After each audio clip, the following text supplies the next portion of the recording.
Halo manusia-manusia berbeda jagat, ketemu lagi sama Pak Santoso dari Jagat Play. Hari ini kita akan ngobrolin soal aib yang pastinya udah dirasain sama semua gamer PC, termasuk lu dan gua. Mari kita ngobrolin soal hal terbodoh yang pernah kita lakuin sebagai gamer PC. Let's go.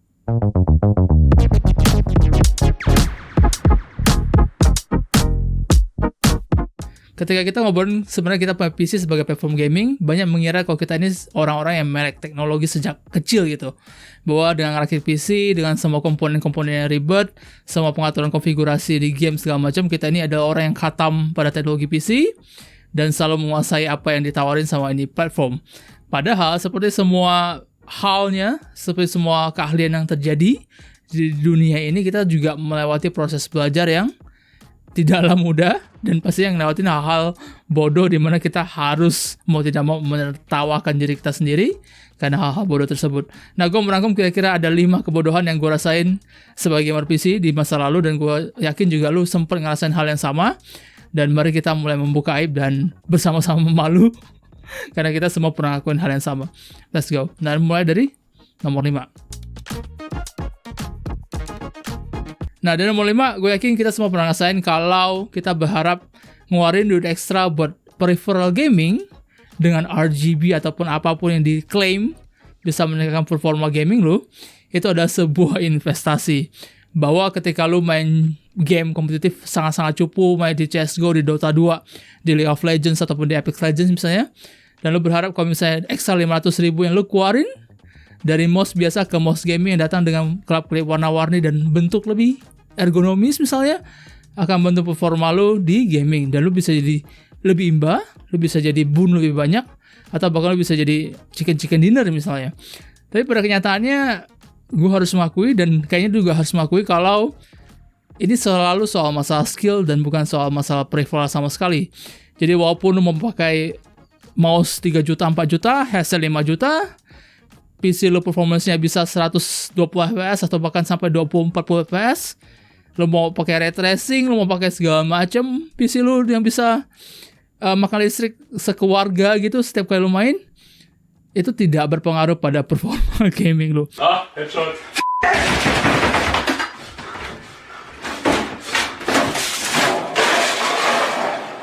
Jadi kalau misalnya lu tetap cupu, ya lu tetap cupu aja. Kita selalu ngerasa kalau misalnya ekstra investasi yang kita keluarin itu memang akan berpengaruh banyak, tapi pada akhirnya kita harus mengakui kalau ya sama sekali enggak gitu. Gue sempat ngerasain di mana gue mulai menginvestasikan duit gue buat headset gaming dan mouse gaming demi Dota 2, tapi kenyataannya instead of performa gue naik, ranking gue makin turun gitu. Jadi ya peralatan gaming membuat gue makin cupu main game. Itu yang terjadi. Nah, nomor 4, untuk semua gamer-gamer yang masih mengusung konsep kalau bisa gratis, kenapa bayar? Proses mencari bajakan itu bukanlah sesuatu yang mudah, bahkan untuk teknologi saat ini. Di masa lalu ketika internet baru keluar, orang mungkin masih ingat zaman-zaman LimeWire, di mana bahkan lu mencari sesuatu tuh masih meraba-raba gitu dengan nama doang. Sekarang even dengan teknologi Google sekalipun, lu bisa mencari bajakan game-game yang terbaru dengan proses pencarian yang terdengar gampang, tapi tidak semudah itu untuk dieksekusi.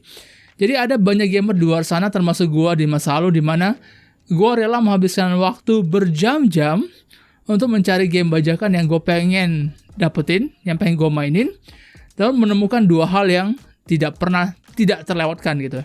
Yang pertama, ketika gamenya berukuran bergiga-giga, berpuluh-puluh giga, dibagi ke dalam beberapa part, dan lo menemukan kalau salah satu part ternyata tidak bisa diunduh. Dan lu bingung setengah mati karena lu udah nge-download sekitar 18 part yang lain dan tidak bisa terintegrasi sama sekali. Jadi gamenya, alih-alih lu bermain game, lu malah ketemu sama buang-buang data gitu. Apalagi kalau misalnya pakai bandwidth. Nomor 2 sudah pasti virus.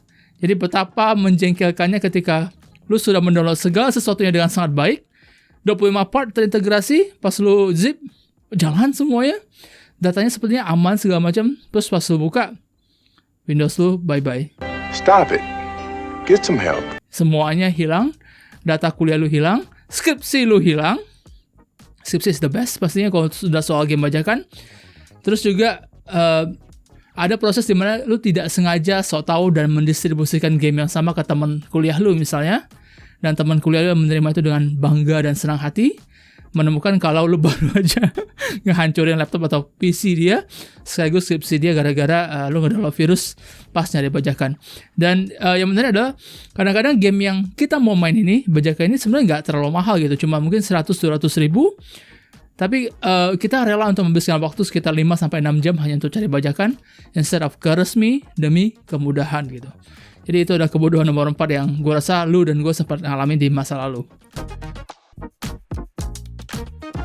Nah, untuk nomor 3 ini sebenarnya nggak beda-beda banget sama nomor 4, tapi ini akan datang dari area kebodohan yang jauh lebih besar dan intens dibandingkan yang nomor 4. Gue sempat bertemu dengan beberapa jenis gamer, bahkan gue rasa mungkin termasuk gue juga di masa lalu ketika internet masih terbatas, adalah gue percaya bahwa ada game PC yang keluar dan tersedia di situs bajakan, bahkan ketika versi PC-nya itu belum officially announced gitu.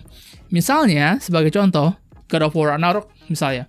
Sekarang tersedia di PS5, si Sony belum announce bakal keluar di PC, tapi tiba-tiba lu nemuin kalau, hey, kok ada sih situs bajakan udah keluarin God of War Ragnarok versi PC, dan downloadannya sekitar 50 giga gitu.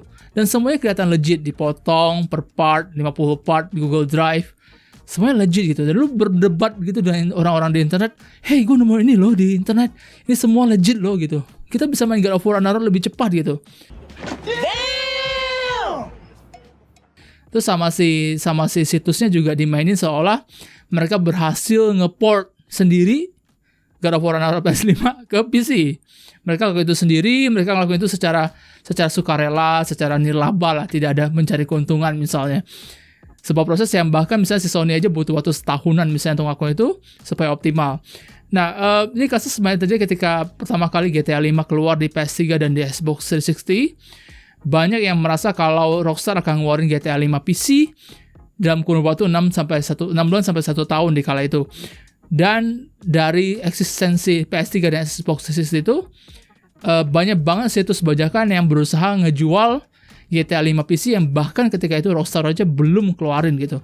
Dan secara menakjubkan ya, banyak yang tertipu, banyak yang download, dan kayaknya harusnya mengakui saatnya antara lu dan gue bisa jadi ada salah satu korban yang sempat jatuh ke dalam perangkap itu gitu. Jadi ya, at least paling nggak kita belajar lah, paling nggak di masa depan supaya paling nggak game bajakan yang mau kita download tuh udah eksis dulu, baru kita download gitu, kira-kira demikian.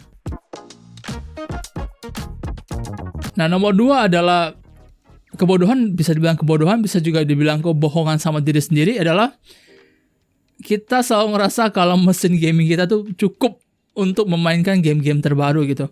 Padahal kualitas yang dimainkan itu sangat tidak layak.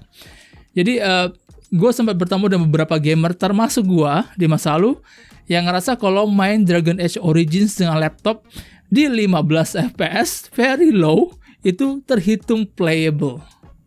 Karena gue enjoy sama experience gue. Dan gue tidak punya pembanding gimana rasanya kalau lu main Dragon Age Origins di 60 fps preset ultra misalnya.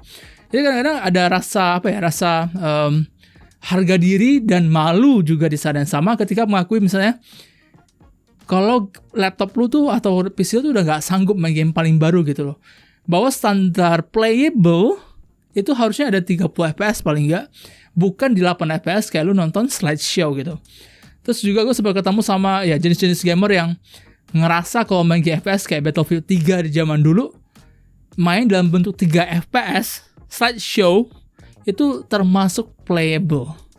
Lalu bayangin betapa ya, antara kebohongan pada diri sendiri, antara harga diri atau memang kebodohan yang udah mulai dihapus. Dan gue termasuk gamer yang sempat mengklaim bahwa 15 fps low dengan gambar buruk yang mulai show di daerah-daerah ramai itu playable.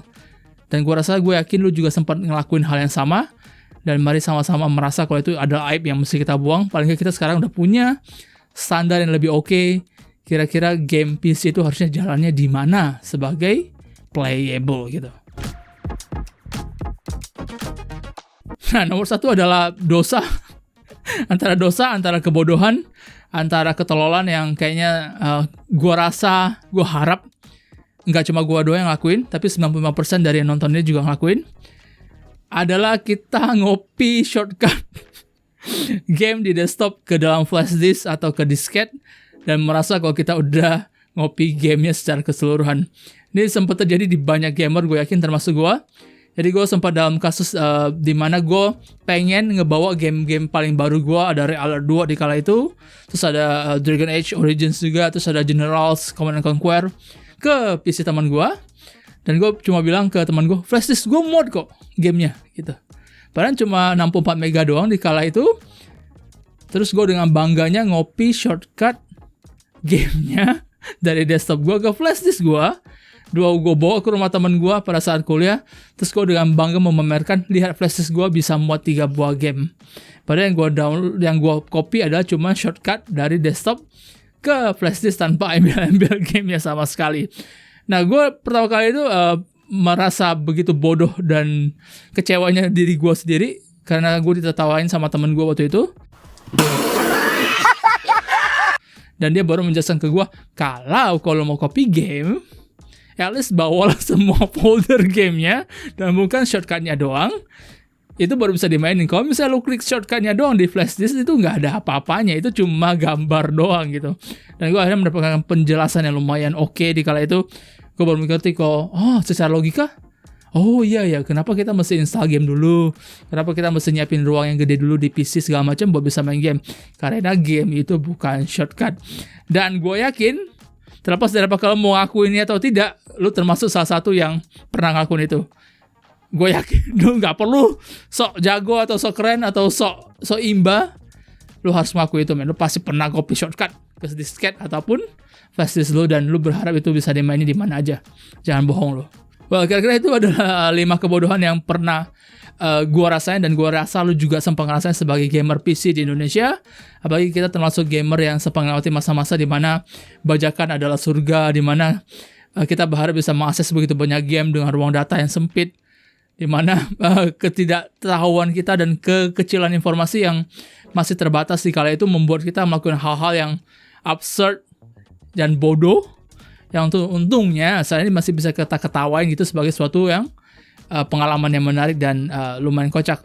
Ya, silakan share kira-kira kebodohan apa yang pernah lo rasain sebagai gamer PC di bagian komentar. Gue pengen baca juga apakah ada hal lebih bodoh daripada 5 hal ini. Dan gue pengen lihat kira-kira apa pengalaman kita sama atau enggak. Kira-kira demikian. Oke guys, pada Santoso, jaga play. See you in the next video. Dadah, bye-bye.